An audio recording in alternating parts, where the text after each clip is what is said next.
Hey, welcome to Build TV.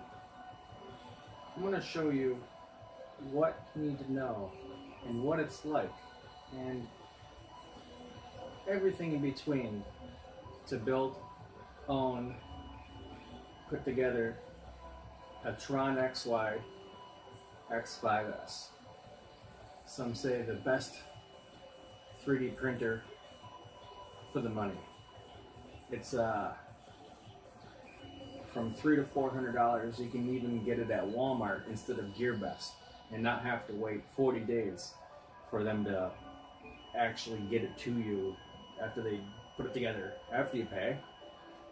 Okay, so if you go to the YouTube channel, the Tronxy assembly video, it'll show you. It starts with the frame, this extruded.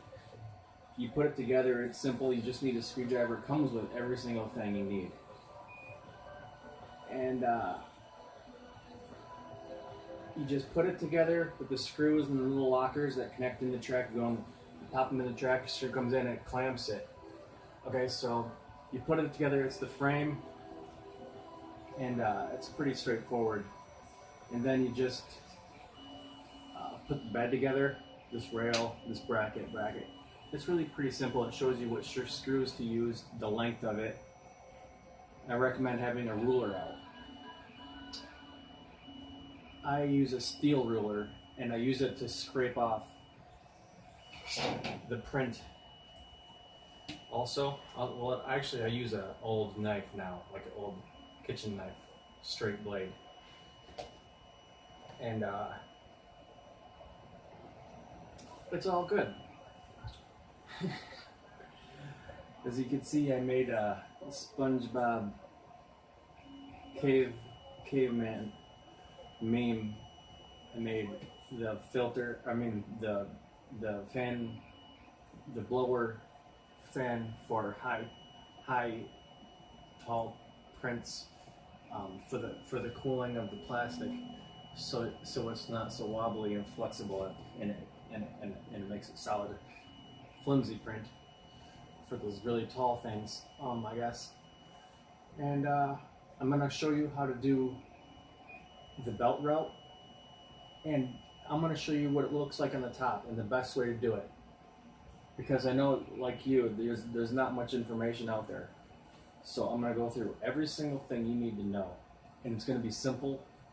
Okay, so once you get to assembling it, you probably already have it assembled. If not, use that video, I'll link it in. Now I'm going to go over all the details of the things you need to know if you haven't put it together yet. You're going to need to know a few things to do. Okay, so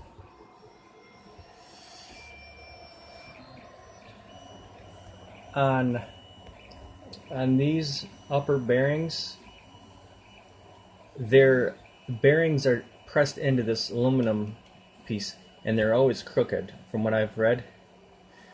So you're going to want to set a pipe or a quarter on there and tap it down with something like a hammer until it's perfectly flat, because this goes in there. Also, it has set screws. I didn't use the set screws set. I left them loose because it's a good fit, and if you just tighten it, it's just going to create pressure. So there's no need to tighten your set screws, okay? I would also recommend using your calipers.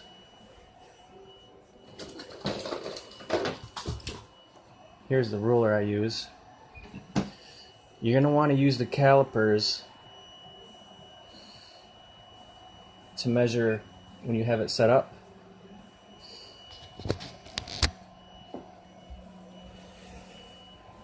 You're going to want to,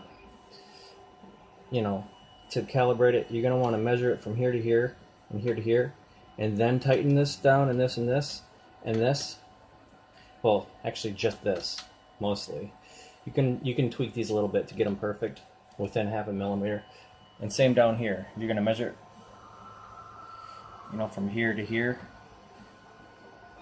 You're going to measure it, here to here up top, you know, so that this is the same as that, as opposed to that side, so that this side and that side is good. You're just gonna want to turn this screw with your finger while it's off and level it, and then screw your bed down so that there's just a little bit of a nub poking down, so you have a little bit of up and down adjustment. And as far as the belt routing, you're going to want to set these perfectly as you can, because it's going to go together and it's not going to fit right because these washer holes are too big for the bolt. So it's going to be like flimsy when you screw it together, and they're lock washers, and it's going to suck. So I recommend getting a set of washers that have that size hole. And here's what the run-in looks like. Nobody else really shows it, but it's gonna be labeled Y, but actually it's going to be, they're backwards. This is gonna be the long cord on this side, and the long cord is gonna have the Y on it, but it's not gonna be Y. It's gonna say X on there. You're gonna want to go by what this says on the stamping on it. Even though that the long cord says Y, it's going to be plugged into X. And this is in which says X here, and it says Y here because they're laser cut into it. And then so the left side is going to have the high side gear. The right side is going to be the flipped gear where it's lower. Okay. And the belt, run it about an inch, and then an inch, and then use the hose clamps or zip ties on it and zip it. I left these extra when I wrapped it all the way around and got back to this carriage.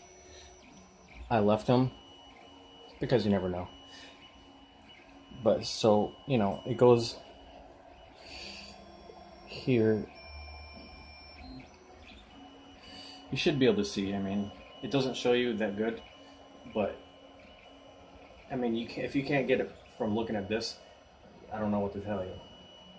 And the lower one goes from the lower to there,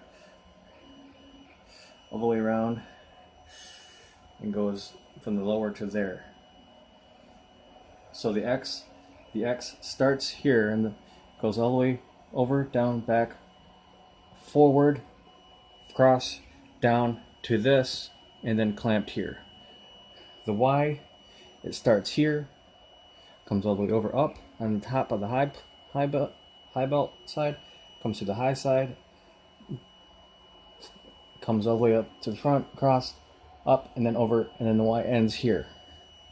And the best way to do it is when you have it off, just kind of wiggle it, move this all around, and center it, and then flick this and flick this until it makes a noise. Listen to the noise it makes so you can hear the tension.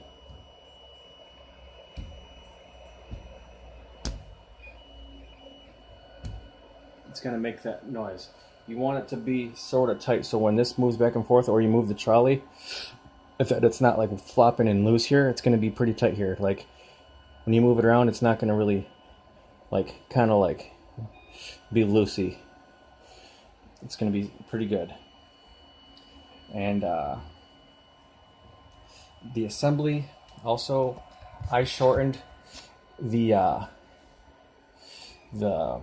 extruder. The extruder usually goes here. It usually goes here, but I moved it here, and I just got this aluminum here as a heat sink for myself. But I put the extruder here. As you can see, it goes here and goes up. I shortened this about a quarter of the way. This is a quarter shorter now. So people say that 4mm retraction set in your slicer settings is good, but now that's a quarter short. I use 3mm retract for like running from here to pause and go over to there. It'll retract 3mm and then start printing again and feeding again, and that's good. So, and instead of having my extruder hooked up over here, I have my extruder hanging here, and I use fishing string with fisherman knot, and I hang my filament from here. And I could also hang my reel here, another one, and hang it and keep it stored there if I wanted.